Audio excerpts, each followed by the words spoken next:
तुम्हाला एक मी टेक्निक सांगू का, स्वामींना कसं प्रसन्न करायचं, बरोबर. खास करून स्वामी समर्थांना. हे मी माझ्या जीवनामध्ये पण मला खूप छान मिळालं होतं. तेव्हा मी अक्कलकोट बघितलं नव्हतं. पहाटे 4:30 ते 5:30च्या दरम्यान उठायचं आपण, फक्त तोंडाची चूळ भरायची, आंघोळ बिंगोळीचं ब्रशचं काही बंधन नाही याच्यामध्ये. आणि स्वामींचा एखादा फोटो असेल, काय असेल, काही नसेल तर मोबाईल मध्ये फोटो तुम्ही असं ऑन करून ठेवा आणि ओंजळ भरा मनाने श्री स्वामी समर्थ, श्री स्वामी समर्थ 11 वेळा जप करा. जे तुम्हाला हवं आहे ना ते मागा. दुसऱ्यांसाठी मागायचं मागा, तुमच्यासाठी असं मागा. असं गुरुवारपासून स्टार्ट करायचं आपल्याला आणि कंप्लीट 21 दिवस करायची. त्या गुरुवारपासून 21 दिवसामध्ये 100% तुमची ती इच्छा पूर्ण झालीच पाहिजे. समर्थ तुम्हाला प्रसन्न झालेच पाहिजे. आणि भरपूर लोकांना मी ही सांगते, करा, चमत्कार घडेल तुमच्या जीवनामध्ये.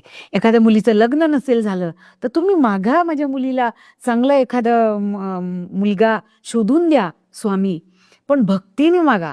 तुम्ही ह्याच्यामध्ये आंघोळ करण्याच्या मागे आणि पहाटे उठून तोंड धुण्याच्या मागे, सोळ्याच्या मागे जाऊ नका.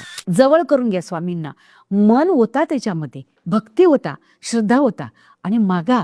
स्वामी तुम्हाला दिल्याशिवाय राहणार नाही. स्वामी फार प्रेमळ आहे. तो स्वामी म्हणजे, स्वामींचं मन म्हणजे फारच प्रेमळ आहे. पूर्ण व्हिडिओ बघण्यासाठी YouTubeवर जाऊन बँटर विथ चेतन सर्च करा.